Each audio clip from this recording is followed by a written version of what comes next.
తప్పుడు పనులు చేపించి ఇప్పుడు ట్రాన్స్ఫర్లు చేయడం.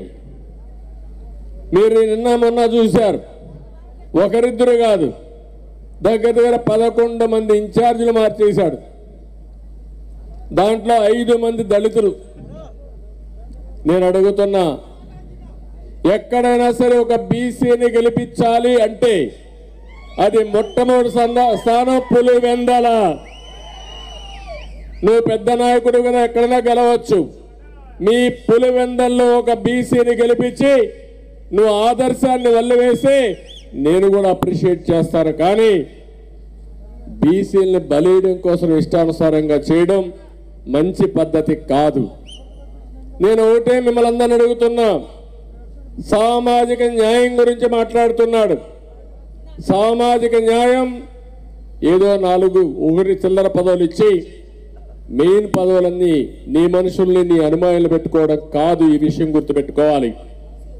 ఆర్థికంగా, రాజకీయంగా, సామాజికంగా వెనుకబడిన వర్గాల్ని బలపరిచినప్పుడే సామాజిక న్యాయం జరుగుతుంది.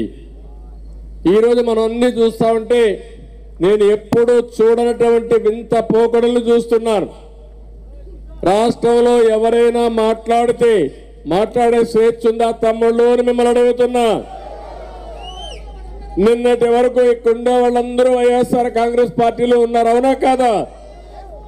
ఎవరైనా ధైర్యంగా మాట్లాడారా? మీరు మాట్లాడే పరిస్థితిలో ఉన్నారా? మీరు ఇదేం ప్రజాస్వామ్యం అడుగుతున్నా నేను. ఎమ్మెల్యేలు మాట్లాడలేరు, మంత్రులు కలవలేరు, ఎంపీలు గుమస్తాల కంటే హీనంగా ఉంటారు. ఇవన్నీ చూసిన తర్వాత నాకు అనిపిస్తుంది, ఒకటే చెప్తున్నా, నువ్వు 151 మందిని మార్చినా నీ ప్రభుత్వం రాదు, మీరు గెలిచే సమస్య లేదు. ప్రజలు ఎప్పుడో నిర్ణయించుకున్నారు.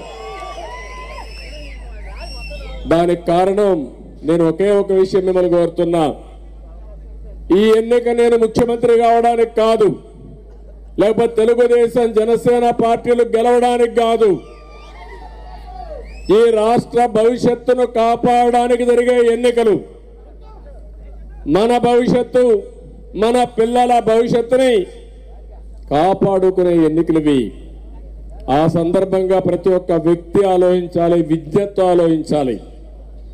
నేను ఈ విషయం కూడా చెప్తున్నాను, నాకేం ముఖ్యమంత్రి పదవి కొత్త కాదు. 14 సంవత్సరాలుగా ముఖ్యమంత్రిగా పనిచేసిన సమైక్య ఆంధ్రప్రదేశ్లో కూడా, లేకుంటే తెలుగుదేశం పార్టీకి మంత్రి పదవులు కూడా కొత్త కాదు. కానీ సమస్య అంతా మీరు గుర్తుపెట్టుకోవాల్సింది, ఈరోజు తెలుగుదేశం పార్టీ, జనసేన కూడా కలిసి మేము ముందుకు వస్తున్నామంటే ఈ రాష్ట్రాన్ని కాపాడాలని. ఈ రాష్ట్రాన్ని కాపాడుకోవడంలో మనందరి బాధ్యత ఉంది. ఈరోజు మీరు చూస్తున్నారు, తెలంగాణ రాష్ట్రం, ఆంధ్రప్రదేశ్ రాష్ట్రం విడిపోయి 10 సంవత్సరాలు అవుతుంది. 5 సంవత్సరాలు తెలుగుదేశం పార్టీ అధికారంలో ఉన్నప్పుడు అభివృద్ధి ఏ విధంగా చేశామో మీరు ఒక్కసారి గుర్తుపెట్టుకోండి. ఆ రోజు చేసిన అభివృద్ధి అదే విధంగా కంటిన్యూ ఉంటే ఈరోజు రాష్ట్రం కూడా తెలంగాణతో సమానంగా ముందుకు పోయేవాళ్ళం. కానీ ఈరోజు ఇతను వచ్చిన తర్వాత చేసిన పనులన్నీ ఒక్కసారి గుర్తు చేసుకుంటే ఒక్క విషయం మీరు గుర్తుపెట్టుకోవాలి. 5 సంవత్సరాల కంటే ముందు మీ జీవన పరిస్థితులు ఏంటి?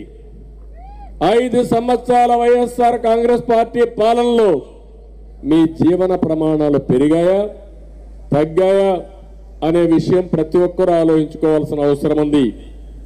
ఒక రైతు, ఒక నిరుద్యోగి, ఒక కూలీ, ఒక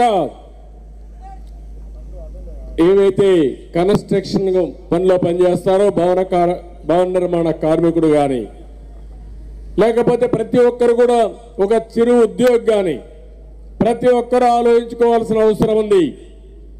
మామూలుగా ప్రభుత్వం అనేది ప్రజల జీవన ప్రమాణాలు పెంచేది ప్రభుత్వం, ప్రజల ఆత్మ గౌరవాన్ని కాపాడేది ప్రభుత్వం. అంతేకాకుండా మీ భవిష్యత్తుకు దారి చూపించేది ప్రభుత్వం. అలాంటివి కాకుండా మన జీవితాలతో ఆడుకునే పరిస్థితి వచ్చింది. నేను ఒకే విషయం మిమ్మల్ని కోరుతున్నా. ఈరోజు ఇదే ముఖ్యమంత్రి ఎన్నికల ముందు ఏం చెప్పాడు, ఈరోజు ఏం చేశాడు? ఈ 10 క్వశ్చన్స్ అడుగుతున్న స్ట్రైట్గా అవి కానీ ఆన్సర్ చేయగలిగితే నేను కూడా ఆనందంగా ఫీల్ అవుతాను. కేంద్రం మెడలో వంచి ప్రత్యేక హోదా తెస్తా అన్నాడా లేదా అని మిమ్మల్ని అడుగుతున్నా. చెప్పాడా లేదా? ఆ రోజు 25 మంది ఎంపీలను గెలిపించమన్నాడా లేదా? 22 మంది ఎంపీలను గెలిపించారా లేదా? 10 మంది రాజ్యసభ 8 మంది రాజ్యసభను గెలిపించారు. అంటే దగ్గర 31 మందిని గెలిపించారు. నేను అడుగుతున్నా మిమ్మల్ని, ప్రత్యేక హోదా తెచ్చాడా? కేంద్రం మెడలో ఉంచాడా? కాదు, మెడలో దించాడు. అంటే మాటలు చెప్పినప్పుడు మాత్రం కోటలు దాటాయి, ఇప్పుడు చేష్టలు మాత్రం గడప కూడా దాటడంలా. దీనికి సమాధానం చెప్పాల్సిన అవసరం ఉందా లేదా? రాష్ట్రంలో ఉండే 5 కోట్ల మంది ఆలోచించుకోవాల్సిన అవసరం ఉంది. రెండోది, బంగారు లాంటి పోలవరం ఈ రాష్ట్రానికి ఒక వరం. పోలవరం పూర్తయితే, నదుల అనుసంధానం జరిగితే ప్రతి ఒక్క ఎకరాకు నీళ్లు ఇచ్చే అవకాశం ఉంది. రాయలసీమ రాళ్లసీమగా మారిపోకుండా రతనాల సీమ కావాలంటే పోలవరం నీళ్లే మనకు దిక్కు. ఆ విషయం మీరు గుర్తుపెట్టుకోవాలి.